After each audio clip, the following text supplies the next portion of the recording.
La disparition de l'économiste et de l'ingénieur Djelloul Slama. Ingénieur, donc expert en stratégie économique et en ingénierie financière, habitué des télévisions algériennes, qui est porté disparu depuis maintenant 6 jours. Son 7e jour de garde à vue. Il est porté disparu parce qu'officiellement sa famille n'avait pas été informée de son arrestation. Il a été arrêté par les enquêteurs de la brigade de recherche de Bab Jdid dans la rue comme un vulgaire voyou. Pourquoi? Pour avoir critiqué le méga projet de Raj Biled qui est devenu apparemment une constante sacrée de la nation. Mais là, la situation elle devient cauchemardesque. Vous savez ce que ça veut dire? Plus de 6 jours de garde à vue dans la loi algérienne. Djelloul Slama, les enquêteurs de Bab Jdid ont été instruits de lui préparer un dossier pour l'accuser, l'inculper de haute trahison. Une affaire de haute trahison au profit du Makhzen, le fameux Makhzen, au profit du Maroc. Donc Djelloul Slama serait un traître à la solde du Maroc et qu'il aurait été donc téléguidé par des lobbies pro-marocains pour démoraliser les Algériens et les Algériens et pour leur distiller dans leur esprit le doute vis-à-vis du projet Raj Biled qui est considéré apparemment comme un projet sacré. C'est Abdelmajid Tebboune en personne qui a demandé l'arrestation du docteur Djelloul Slama. C'est l'affaire la plus scandaleuse de ces 30 dernières années en Algérie. Cela fait donc 48 heures que lorsque nous avons diffusé une information qui vous a choqué, qui vous a ébranlé, qui vous a révolté. Vous avez été très nombreuses et nombreux à partager cette révélation que nous avons partagée avec vous, ou que nous vous avons faite le 26 janvier dernier à propos de la disparition de l'économiste et de l'ingénieur Djelloul Slama. C'était le 26 janvier dernier. Djelloul Slama, ingénieur, donc expert en stratégie économique et en ingénierie financière. Il dirige un bureau d'ingénierie de conseil économique basé à Alger. Un expert, un économiste habitué des télévisions algériennes qui est porté disparu depuis maintenant 6 jours. Ça fait une semaine, pratiquement une semaine. Demain, nous allons, j'allais dire commémorer, nous allons compter son 7e jour de garde à vue. Il est porté disparu parce qu'officiellement sa famille n'avait pas été informée de son arrestation. Djelloul Slama a été arrêté selon nos informations en plein, je sais pas, j'ai pas la localisation exacte de son arrestation, mais il a été arrêté par les enquêteurs de la brigade de recherche de Bab Jdid dans la rue comme un vulgaire voyou, comme s'il était un voyou, un délinquant, alors qu'il est un économiste, un enseignant et un ingénieur en spécialisé des enjeux financiers, très respecté et reconnu pour ses compétences et pour son patriotisme et pour ses mérites académiques et pour ses compétences, encore une fois, scientifiques. J'ai extrêmement du mal à aborder ce sujet, j'ai du mal à rester concentré et calme, tellement je suis révolté moi aussi, comme des millions d'Algériens et d'Algériens qui ont par la suite, après cette information que nous avons révélée, qui a été relayée sur les réseaux sociaux par énormément de médias, de pages Facebook, de comptes Instagram ou de comptes TikTok. Toutes les Algériennes et les Algériens sont choqués comment un enseignant, même pas, c'est un économiste, il est ingénieur, c'est un économiste habitué des plateaux de télévision, encore une fois. C'est un visage connu des plateaux de télévision. Et comment il peut se retrouver en garde à vue alors que sa famille n'a même pas été informée. Il fallait que nous révélions l'information, il fallait que nous la portions sur la scène publique, sur la place publique, il fallait que nous sortions le scoop, sinon personne n'aurait aperçu ou n'aurait entendu parler de cette affaire gravissime. C'est pas une affaire grave, c'est une affaire gravissime. Un économiste en garde à vue pendant presque une semaine, demain il fera une semaine, c'est inédit dans l'histoire de l'Algérie. Pourquoi? Pour avoir critiqué le méga projet de Raj Biled qui est devenu apparemment une constante sacrée de la nation.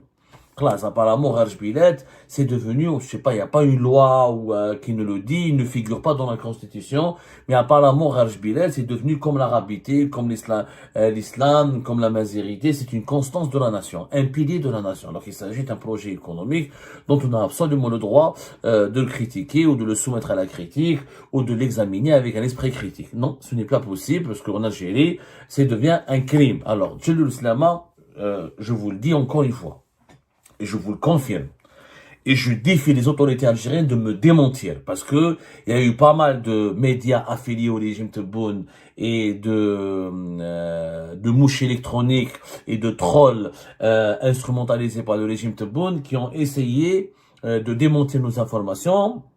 Bien sûr, en apportant un démenti sans qu'il y ait des réponses factuelles à nos révélations, en essayant de semer le doute dans l'esprit des Algériennes et des Algériens, en qualifiant nos révélations de désinformation et de manipulation. Djellal Slama n'a pas fait d'apparition et porté disparu depuis une semaine.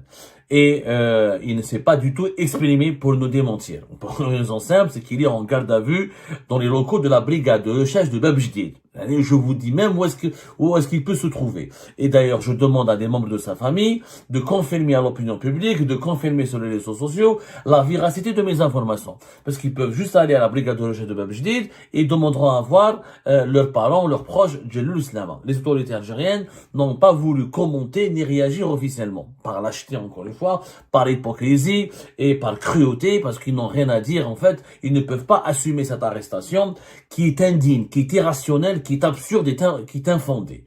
Le problème, c'est que Djellal Slama, s'il avait été placé en garde à vue 48 heures, 24 heures pour le rappeler à l'ordre parce que il a dérangé Abdelmajid Tebboune ou parce qu'il a déplu dans ses critiques, dans ses analyses aux autorités algériennes, ça, Balek, on aurait pu faire taire le scandale et voilà, on oublie cette histoire et on tourne la page. C'est-à-dire, voilà, on peut, c'est bon, il y a eu une dérive, un dérapage, on va passer outre. Mais là, la situation, elle devient cauchemardesque. Vous savez ce que ça veut dire, plus de 6 jours de garde à vue dans la loi algérienne?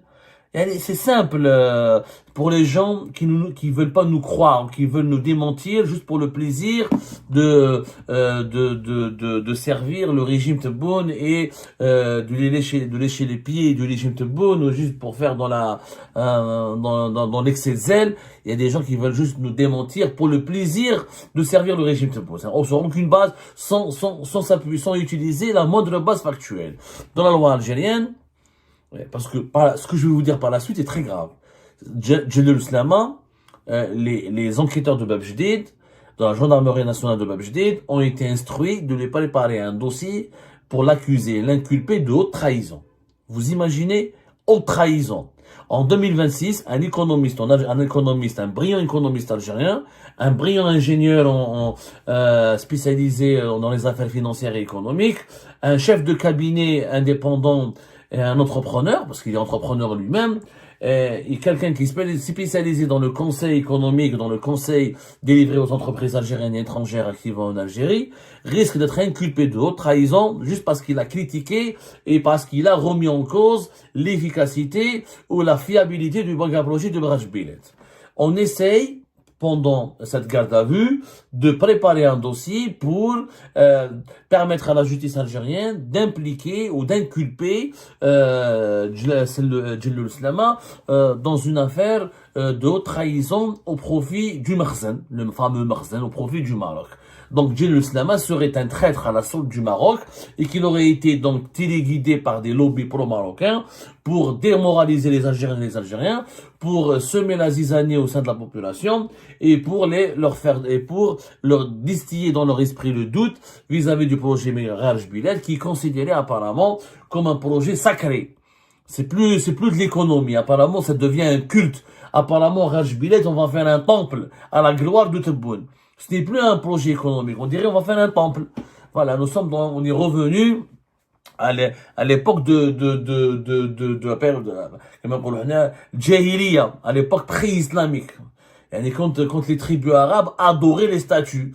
Voilà, dans l'Algérie de Tebboune, on est en train de faire de l'adoration. Tout ce que le président décide de faire, il faut non seulement l'admirer, l'encourager et dire que du bien, mais aussi il faut aussi l'adorer.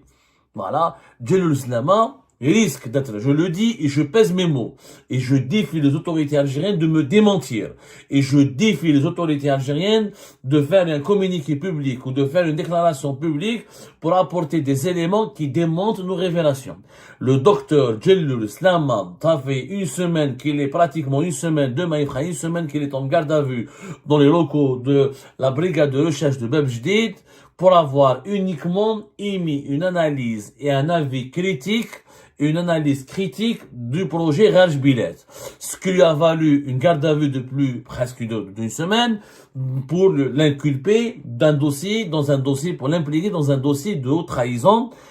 Donc ce docteur, on va l'accuser, on a envie en tout cas, les instructions qui ont été communiquées à la gendarmerie, c'est de trouver des éléments accablants pour accuser Jerusalem de servir l'agenda du Maroc, l'agenda du Makhzen, et pour déstabiliser l'économie algérienne. Mais c'est la gravité de la situation. Je ne rigole pas. J'aurais aimé que ce que je raconte soit une blague. J'aurais aimé que ce que je raconte soit un poisson d'avril ou soit juste une moquerie de très mauvais goût. Non, c'est vraiment la vérité. Quand on passe une garde à vue qui est dépassée 6 jours en Algérie, cela signifie que qu'il risque d'être, c'est pour des affaires d'atteinte à la sûreté de l'État, au crime organisé transnational. Ça, c'est au-delà de ces 10 jours. Pour 8 jours, pour une garde à vue de 8 jours, c'est des infractions très graves, comme trafic de stupéfiants, corruption, blanchiment d'argent, contrebande, trafic d'organes ou de migrants, infractions liées aux technologies de l'information et de la communication. Ça, je sais pas ce que c'est, mais en Algérie, voilà, le fait de critiquer les autorités ou les hauts responsables du pays, ça peut être considéré comme une infraction liée à l'usage des technologies d'information et de communication. Donc c'est une garde à vue qui peut être de 8 jours.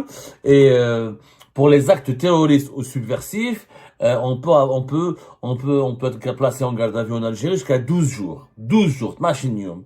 288 heures. Pour le cas de Jerusalem, nous sommes maintenant dans 7 jours et il risque de rester en garde à vue je sais pas s'il va rester jusqu'au début de la semaine prochaine. Là, on va se retrouver dans une garde à vue de 12 jours, donc acte terroriste ou subversif. Pour un économiste dont le seul tort est d'avoir participé à une émission sur Nahar TV, une chaîne de télévision agréée en Algérie, autorisée en Algérie, pour donner un avis critique et un éclairage critique sur le projet de Raj Bilet. On va réécouter la vidéo. Je rappelle que sans participation de Nahar TV, il est passé inaperçu.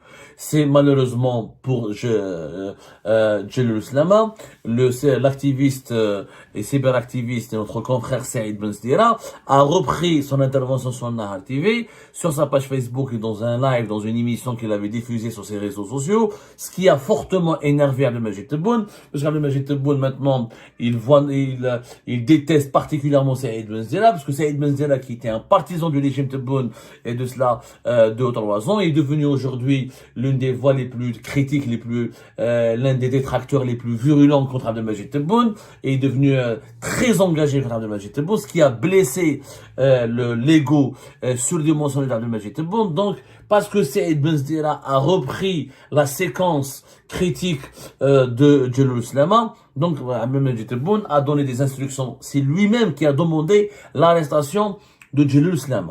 C'est lui-même, je le répète, je pèse mes mots. C'est Abdelmajid Tebboune en personne qui a demandé l'arrestation du docteur Jerusalem. Pourquoi? Parce que Saïd Benzdira a exploité son analyse critique sur le projet de Raj Bilet et que Benzdira a basé ses critiques virulentes et très engagées, on va dire vraiment très violente et agressive contre Abdelmajid Tebboune sur l'analyse critique de Jerusalem. Donc Jerusalem doit payer parce qu'Abdelmajid Tebboune, en fait, quand Abdelmajid Tebboune ne peut pas arrêter Benzdira, ne peut pas l'emprisonner, ne peut pas le faire taire, et ben c'est Jerusalem qui va payer à sa place. C'est ça la vérité dans l'affaire. Madame, je vous rajoute pas aucun détail, je défie encore une fois le gouvernement ou le régime Tebboune de me démentir. Regardons la vidéo de Jerusalem. Allez, c'est Benzdira qui l'a repartagée, hein. Elle est sur la page Facebook de Benzdira, vous pouvez la voir. الأستاذ جلول سلامة، اليوم الجزائر تتجه نحو تنويع الاقتصاد ربما من خلال هذا المشروع الاستراتيجي. لو نتحدث أستاذ عن الأثر المتوقع لهذا منجم كراج بيلات على الاقتصاد الوطني ككل.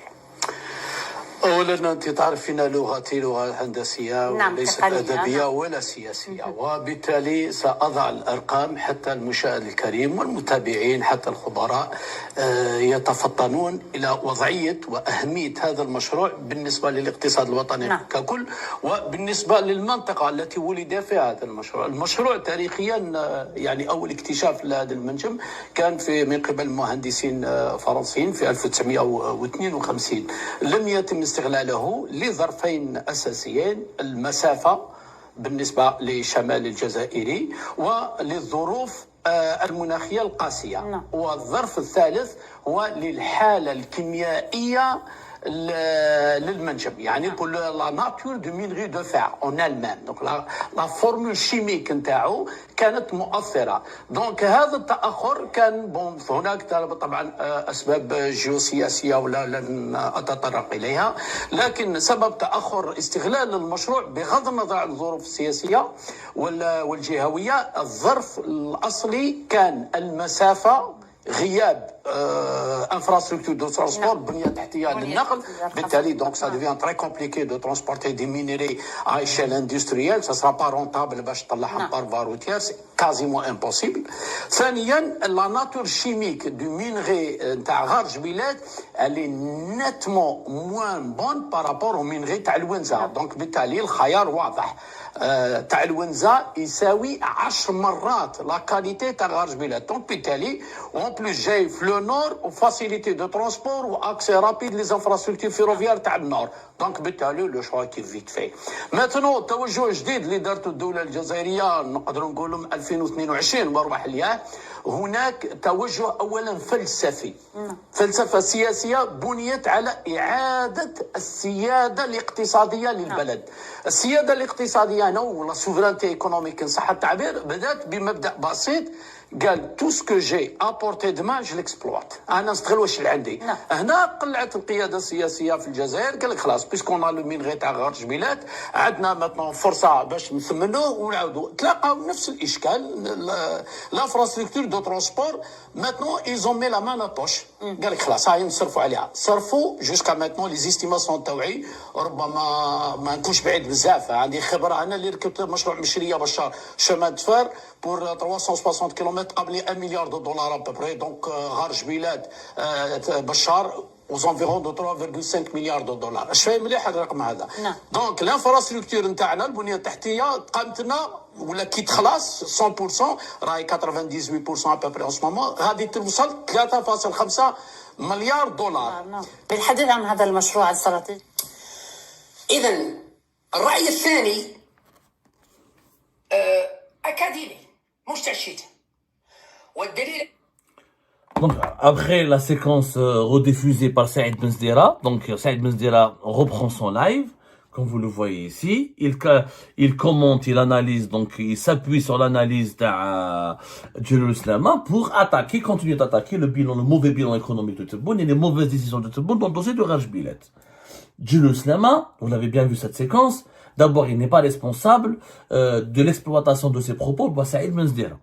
Et Saïd Benzdera n'a pas falsifié les propos de Jerusalem, ne les a pas manipulés, il a juste utilisé l'analyse de Jerusalem en tant qu'économiste pour dire que voilà, en Algérie, il y a des économistes qui disent et qui remettent en cause la fiabilité et le coût très élevé de ce projet. Jerusalem, dans sa séquence sur la Nahar TV, il n'a pas dit que le projet était catastrophique, était mauvais, comme je le dis moi par exemple.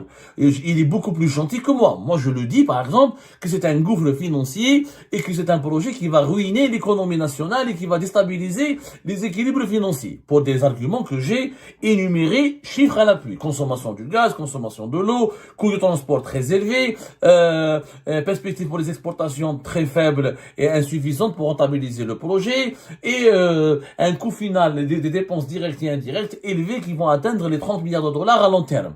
Donc, c'est un projet qui ne va offrir aucune valeur ajoutée. Au contraire, il va dilapider l'argent public. Ça, je l'ai dit, moi, à l'étranger. Moi, si j'étais en Algérie, on m'aurait condamné à mort, on m'aurait collé apparemment une deuxième condamnation à mort. C'est le Jalloul Islam a été beaucoup plus modéré. Il a dit, voilà, il a rappelé des faits. Modéré dans le sens où il a décidé, il a même relativisé les chiffres, parce que le train Bachar Tindouf, c'est un tronçon qui a coûté 3 milliards et quelques. La totalité du tronçon, elle sera de plus de 5 milliards de dollars, sans compter les ouvrages d'art, etc. On en a parlé sur Algérie Par. Ce train risque de coûter une facture finale de 7 milliards de dollars.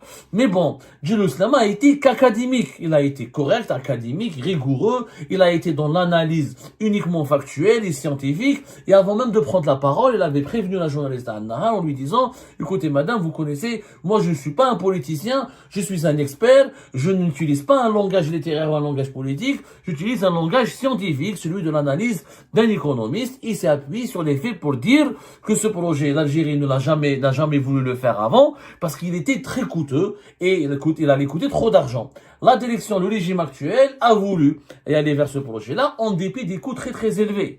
Donc il avait révélé aux Algériens et aux Algériens en réalité que ce projet était trop coûteux et on ne pourra pas le rentabiliser. C'est une analyse non seulement vraie, authentique, sérieuse et honnête, mais qui n'est pas du tout politicienne.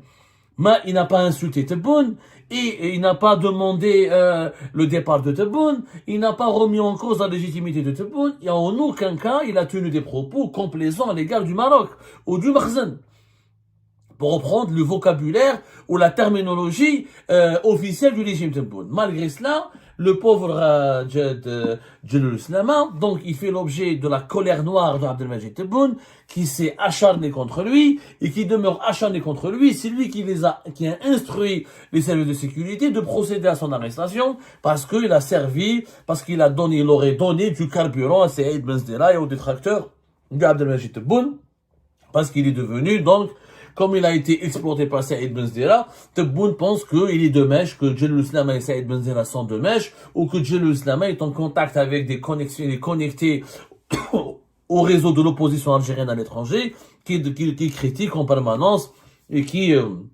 pour certains, vilipendent, sur un ton très sévère et très violent. Pour mon cas, par exemple, qui ne font que critiquer et analyser avec beaucoup d'exigence et avec beaucoup de sévérité le bilan et la politique économique de Tebboune. Donc Tebboune, il en veut personnellement à Jalloul Islam, parce qu'il pense que s'attaquer à Kharj Biled, c'est s'attaquer à Tebboune. Voilà, c'est devenu le bébé de Tebboune, Kharj Biled.